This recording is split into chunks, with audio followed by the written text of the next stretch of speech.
रविंद्र सिंह भाटी ने गिरल के मजदूरों की बात कहते हुए उनके पक्ष में प्रदर्शन करते हुए खुद पे पेट्रोल डाल के आग लगाने की कोशिश की। याद रखिए, रविंद्र सिंह भाटी अब छात्र नेता नहीं हैं। वो राजस्थान की विधानसभा में बीते 2.5 साल से बतौर सदस्य हैं। तो आज बात करेंगे कि रविंद्र सिंह भाटी का यह जो कारनामा था, यह जो कोशिश थी, उस पे पॉलिटिकल रूप से क्या बात बनती है, नॉन पॉलिटिकल रूप से क्या बात बनती है। नमस्कार, मैं प्रदीप हूं।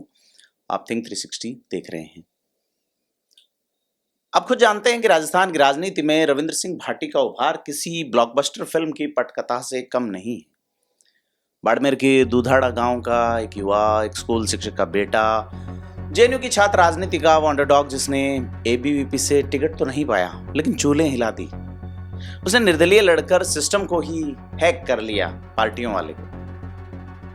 तो यार, विधानसभा चुनाव में तो बीजेपी कांग्रेस दोनों के पसीने छुड़ा के जीत दर्ज की और लोकसभा चुनाव में भी करीब 6 लाख वोट खींचकर बता दिया कि थार के रेगिस्तान में मेन कैरेक्टर एनर्जी होती क्या।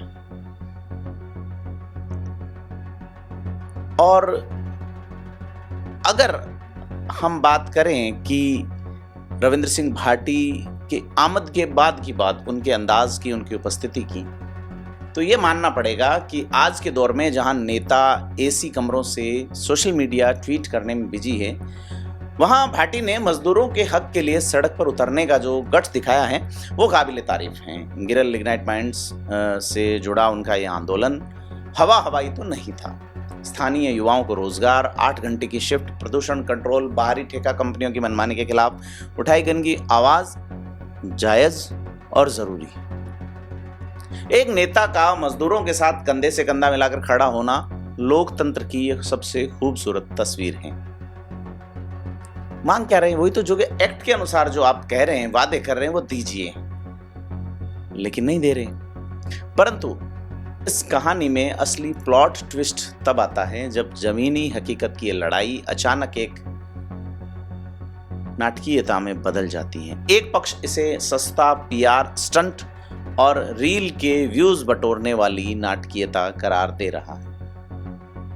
अगर अपन 4 प्रमुख बिंदुओं में बात करें कि मामला क्या है, किस्सा क्या है, और देखें कि बाड़मेर जिला मुख्यालय पे ऐसा क्या हुआ कि अब रविंद्र सिंह भाटी की राजनीति चर्चा में है। भाटी इस तिमाही में देखा जाए तो दूसरी बड़ी गलती कर चुके हैं। पहली गलती वो तब करते हैं जब छोटू सिंह रावणा वाला मामला में वो जिस तरह से छोटू सिंह रावणा के साथ फोन पे बात हुई नहीं हुई, एक मामला दर्ज है, लेकिन उसने रविंद्र सिंह भाटी के ही विधानसभा क्षेत्र में एक बड़े वोट बैंक को नाराज किया है। तो यहां जो है वो विधायक रविंद्र सिंह भाटी मजदूरों की मांगों को लेकर भारी भरकम काफिले के साथ गिरल गांव से कलेक्टर की तरफ निकलते हैं और कलेक्ट्रेट से महज 1 किलोमीटर पहले पुलिस ने बसें या बैरिकेड्स लगा के इस काफिले को ब्लॉक कर दिया। अब गाड़ियां रोके जाने के बाद विधायक अपने समर्थकों के साथ पैदल ही कलेक्ट्रेट की तरफ बढ़ते हैं और जब पुलिस समर्थकों को पकड़ने की कोशिश करती है तो रविंद्र सिंह भाटी अचानक खुद पे पेट्रोल छिड़क लेते हैं। अचानक मैं इसलिए कह रहा हूं कि इसे अचानक तो नहीं कहा जाना चाहिए, क्योंकि पेट्रोल लाया गया था पहले से, और यह एक ऐसा दृश्य था जिसने पूरे आंदोलन के मूल मुद्दे को ही हाईजैक कर लिया। अब रविंद्र सिंह भाटी का पेट्रोल छिड़के जाना, रविंद्र सिंह भाटी का मजदूरों के लिए लड़ना, रविंद्र सिंह भाटी का मजदूरों के लिए खड़े होना, रविंद्र सिंह भाटी का मजदूरों के लिए मर जाने की हद तक पहुंच जाना चर्चा में है। मजदूरों की जो पीड़ाएं थी, जो हमने शुरुआत में बात की, वो कहीं किनारे से सक रही है कि 8 घंटे काम करवाया जाए। जी हाँ, हमारा संविधान कहता है, हमारे संविधान के तहत बने कानून कहते हैं ये बात। उन्हें पूरी तनख्वाह दी जाए, उनके लिए चाय पानी जैसी सुविधाएं दी जाए, लेकिन ये मांगे तो अनकॉन्स्टिट्यूशनल नहीं है। पर अब इन मांगों पे चर्चा शायद हो। अब चर्चा ये हो रही है कि पेट्रोल छिड़कना सही था या गलत। हम भी वही चर्चा कर रहे हैं। क्यों? क्योंकि मोड़ दे दिया गया। और हालांकि इससे एक दिन पहले भी, यानी सोमवार को, रविंद्र भाटी ने खुले तौर पर घोषणा की थी कि अगर मजदूरों की मांगें नहीं मानी गई तो वे मंगलवार को आर पार का आंदोलन करेंगे। अब ध्यान देने वाली बात है कि इसी घटना से एक दिन पहले हाईकोर्ट ने एक याचिका पर सुनवाई करते हुए गेरल माइंस से लिग्नाइट ट्रांसपोर्टेशन शुरू करने और वाहनों की पुलिस सुरक्षा देने के निर्देश दिए थे। और कोर्ट ने भी एसपी और शिव थानाधिकारी को साफ आदेश दिए कि काम में बाधा डालने वालों को अरेस्ट कर लिया जाए। तो ये 4 बिंदु हैं कि आप पहले धरना या मजदूरों का मुद्दा क्या है, फिर आप रवाना होते हैं, फिर पेट्रोल छिड़का जाता है, फिर ये आदेश है। तो इन सब के बीच अगर बात करें तो सवाल यह है कि क्या बाड़मेर की जो राजनीति है अब रील, रीच और स्टंट के भरोसे ही चलेगी? बड़ा सवाल है, क्योंकि थार जो है उसकी राजनीति में अक्सर बवंडर उठते रहे हैं।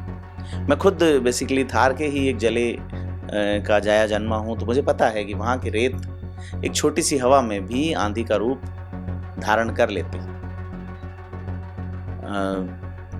छोटे छोटे अभी वैशाख और ज्येष्ठ माह में आने वाले वर्तुल, जिन्हें लोग बतौड़िया कहते हैं, वो भी हल्की सी हवा के साथ उड़ जाते हैं। तो यहाँ बवंडर बहुत उठते हैं, छोटी सी बात पे बवंडर उठ जाता है। ऐसा बवंडर जयपुर में उठा पाना, मैं केवल प्राकृतिक रूप से बात कर रहा हूँ, लेकिन राजनीति में भी ये चीजें हो जाती हैं। तो बड़ी चीज ये है कि अगर हम मनोविज्ञान को पढ़ें, साइकोलॉजी को, जिसमें सिगमंड फ्राइड ये कहते हैं कि भीड़ का अपना कोई चेहरा नहीं होता, उसे एक चेहरा देता है एक नेता, परिपक्व नेता जिसके पीछे भीड़ चले। तो क्या रविंद्र सिंह भाटी इस भीड़ को एक सार्थक जनसमूह में बदल पाए हैं? सवाल मैं आप पे छोड़ता हूँ। पेट्रोल उड़ेल के आग लगाने का प्रयास उन्होंने जो किया वह इम्प्रेसिव कम और इमेच्योर ज्यादा लगता है। राजस्थान के सबसे कम उम्र होने का, विधायक होने का टैग जो है, वो भी उन्हें इस खतरनाक हरकत करने का लाइसेंस नहीं देता, क्योंकि मैंने कहा थार में आसानी से बवंडर उठ जाते हैं। थार के पैदाइशी लोग इस बात को गहराई से जानते हैं कि रेत के टीलों में बवंडर उठा देना सबसे आसान काम है। और जैसे मैंने कहा ना कि छोटे छोटे बतौड़िए वैसाख जेठ की लू में ऐसा एटीट्यूड दिखाते हैं मानो किसी भयंकर सुनामी के नाती पोते हों। और हवा की ये फितरत होती है, वह पल भर में धूल उड़ाती है और पल भर में ही शांत हो जाती है। वो बवंडर कुछ मिनटों के होते हैं। तो राजनीति में भी बिना ठोस रणनीति के उठाया गया ऐसा तूफान सिर्फ धूल उड़ाता है, परिणाम नहीं देता। और यहाँ वादे दावे जो है, उनके चक्कर में बाड़मेर जैसलमेर हमेशा से रहे हैं। आज से नहीं, मैं 70 साल पीछे जाऊं तो राजस्थान के राजनीति के सबसे बड़े नेता, खास करके राजपूत राजनीति की बात करूं, तन सिंह, वो इसी तरह के दावों कि हम अंगूर की बेलें उगा देंगे, यहाँ पे इजराइल बना देंगे, अंगूर उगेगा, ऐसा कहने वाले अमृत नाटा से हार गए। न केवल तन सिंह हार गए, बैक टू बैक राजस्थान की राजनीति के बड़े धुरंधर, जिन्हें चाणक्य, अजात शत्रु कहा जाता है, भैरों सिंह शेखावत, वो भी हार गए उन्हीं अमृत नाटा से। तो यहां वादों को लोग लेते हैं दिल पे, सीधा मानते हैं। तो बड़ी चीज ये है कि ये जो घटनाक्रम था, क्योंकि बेसिकली मैंने कहा ना, वहाँ धूल में बवंडर उठा देना आसान है, लेकिन फिर भी लोगों का भरोसा अपने नेता पे है, इसीलिए ऐसे बवंडर उठ जाती हैं। आप ये देखिए कि बारिश की खेती पर, मात्र बारिश की खेती पर आधारित होने के बावजूद यहाँ का किसान सुसाइड जैसी हरकत नहीं करता। और यह भी नहीं भूलना चाहिए कि रविंद्र सिंह भाटी की एक बहुत बड़ी फैन फॉलोइंग है, रविंद्र सिंह भाटी को फॉलो करती है, रविंद्र सिंह भाटी जैसे वो आउटफिट्स पहनती है, रविंद्र सिंह भाटी जैसा बनना चाहती है, रविंद्र सिंह भाटी जैसा बोलती हैं। वो रविंद्र सिंह भाटी की इस हरकत से क्या सीखेगी, क्या सीख लेगी? यह कस्बाई प्रेमियों जैसी जो हरकत है, पेट्रोल उड़ेल की आग लगाने की कोशिश करने वाली, ये ठीक नहीं है। और जहां पानी, रोजगार, रिफाइनरी विस्थापन, सीमांत गांवों की बदहाली और सोलर प्रोजेक्ट से तबाह हो रही किसानों की बात होनी चाहिए थी, मजदूरों की बात होनी चाहिए थी, अब वहां पूरी डिबेट, हीरो एंट्री, 500 गाड़ियों का स्वैग, धरना, लाइव, इंस्टाग्राम 30 सेकंड की क्लिप और पेट्रोल उड़ाने वाले तक सिमट की क्यों रह गई? क्योंकि बाड़मेर कोई नेटफ्लिक्स का फिल्म सेट नहीं है जहां हर हफ्ते एक नया एपिसोड शुरू हो और जनता पॉपकॉर्न खा के सिर्फ दर्शक बनी रहे। लोकतंत्र में भीड़ का अपना उपयोग है, लेकिन भीड़ कभी भी खुद कोई पॉलिसी नहीं होती। कलेक्ट्री के बाहर खुद पर पेट्रोल डालना संघर्ष का प्रतीक कर्म और एक लिखी हुई पॉलिटिकल स्क्रिप्ट ज्यादा लगती है, खासकर तब जब इसके बाद मजदूरों के हाथ में ठोस रिजल्ट के नाम पे सिर्फ शून्य। बाड़मेर में दूसरे नेता जो हैं वो खामोश हैं, मौन हैं, शादी ब्याह अटेंड कर रहे हैं। ऐसे में उन पे भी सवाल उठते हैं। परंतु सवाल यहाँ है कि अ, आपको वोट इसलिए नहीं दिया गया कि कैमरे के सामने आत्मदाह की मुद्रा में पॉज दें।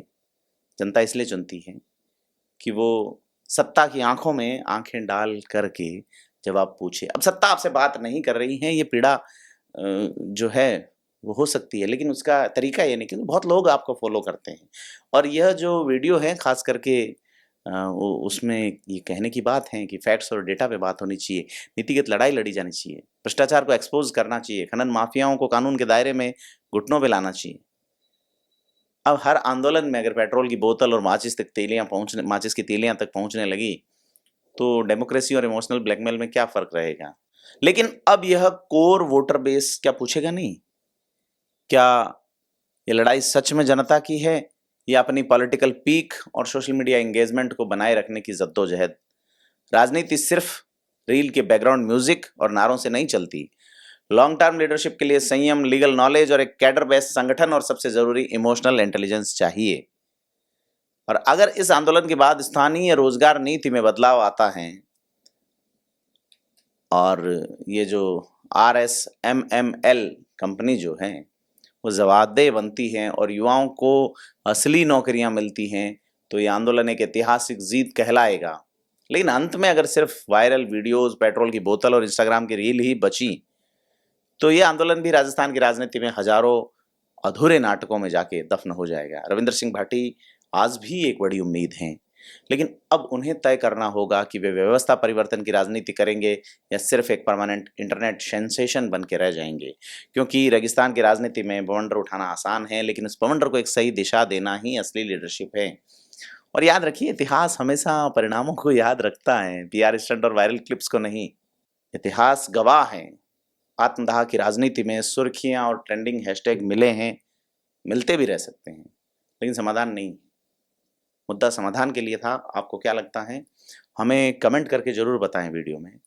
और इस कमेंट में आपके सामने एक डरावना सवाल भी मैं रखता हूं कि अगर एक विधायक युवाओं को यह सिग्नल देगा कि शरीर पर पेट्रोल डालो तभी सरकार सुनेगी, तो उसके युवा फॉलोवर्स क्या सीखेंगे? कि कल को कोई बेरोजगार युवा रीच और वायरल होने की होड़ में सच में खुद पे पेट्रोल डाल के आग लगा लेगा, जिम्मेदार कौन होगा? और इस टॉक्सिक इन्फ्लुएंस का जिम्मेदार कौन होगा? कमेंट करके बताएं। धन्यवाद।